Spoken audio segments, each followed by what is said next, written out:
तो इस वीडियो में लेकर आया हूं परसेंटेज का बड़ा ही प्यारा और बड़ा ही झोला फाड़ सवाल, जिसे आपके पढ़ते ही क्या होंगे, झोले फट जाएंगे। इसे पढ़ोगे सवाल को तो आपका क्या होगा, झोला फट जाएगा और आधे बच्चे क्या हो जाएंगे, इसमें बेहोश हो जाएंगे इस सवाल को करते हुए। लेकिन बेहोश नहीं होना है, झोला भी नहीं फटने देना है, बिल्कुल मस्त से इस सवाल को समझेंगे। और इस वीडियो को देखने के बाद इस तरह के सवालों में आपको कोई भी दिक्कत नहीं होगी।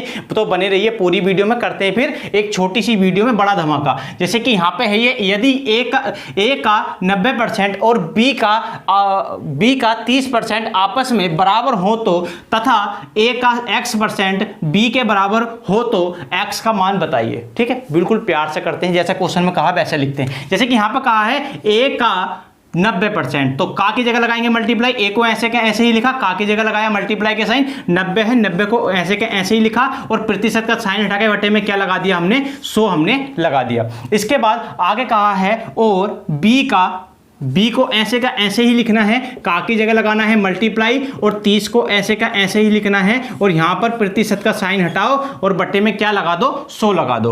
अब कहा है आपस में बराबर हो तो, ये और ये दोनों क्या हो, आपस में बराबर हो, तो इसका मतलब यहां पे क्या लगेगा, बराबर का साइन लगेगा। जब देखो ऐसे बराबर में अगर कोई संख्या नीचे हो और वो कटती हैं तो उन्हें हम काट सकते हैं। इस 100 से इस 100 को काट देंगे। इसके बाद क्या करना है, यहां पे देखो ये इसकी गुणा में है तो इधर लेकर जाएंगे तो भाग में चला जाएगा। ये जो है ये 90 कहां जाएगा, 30 के बटे में चला जाएगा और इस b को हम क्या ले आएंगे, a के नीचे ले आएंगे। देखो क्या करा, a को ऐसे का ऐसे ही लिखना है, इस b को लिखा, इसके नीचे लिया है बराबर से इधर, अगर इधर गुणा में है तो इधर कहां जाएगा, भाग में जाएगा। फिर बराबर का साइन है, बराबर लगा दिया, इधर 30 है 30 लिख दिया और इस 90 को कहां ले जाएंगे, इस 90 को ले जाएंगे इस 30 के बटे में, तो यहां कितना आ जाएगा 90। अब देखो इसे हम काट सकते हैं, 0 से 0 कट गया और 3 ही का ना हो गया 3 और 3 तिया हो गया 9। तो यहां पर हमारा कितना आ गया, a बटे के v बराबर हमारा कितना आ गया, 1 बटे के 3 आ गया। अब देखो इसमें क्या होगा, a का मान हमारा ये हो गया और b का मान हमारा ये हो गया, a का मान हमारा ये हो गया और b का मान हमारा क्या हो गया, ये हो गया। क्या इतना समझ में आया?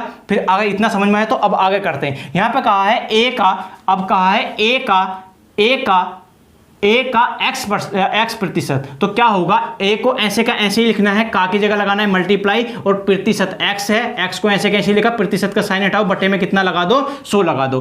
कोमा b के बराबर हो तो x का मान क्या होगा, b के बराबर, इसका मतलब b के बराबर है तो b यहां पे लिख दो, बराबर में क्या होगा, b होगा। a का मान कितना है, देखो a का मान कितना है, 1 है, a की जगह पे लिखा 1 गुना x है, x की जगह पे ऐसे का ऐसे रहने दिया। इसके बाद ये बटे में कितना है, 100, तो 100 लिख दिया, बराबर b का मान क्या है, तो b का मान है 3, तो 3 लिख दिया और इसकी इससे मल्टीप्लाई करेंगे, x ही का ना x हो गया, बट्टे के कितना हो गया हमारा 100 और बराबर कितना हो गया 3। इस 100 की मल्टीप्लाई इसके साथ कर देंगे तो x बराबर हमारा कितना आ गया, 300। ठीक है, x बराबर हमारा कितना आ गया, 300 हो गया और यही क्या हो जाएगा, हमारे इस क्वेश्चन का आंसर हो जाएगा। मतलब x का मान हमारा कितना हो जाएगा, 300 हो जाएगा और यही इस क्वेश्चन का राइट आंसर है। और बिल्कुल झोलापाड़ तरीके से आपको ये सवाल समझ में आ गया होगा। अगर आया हो तो वीडियो को लाइक कीजिए और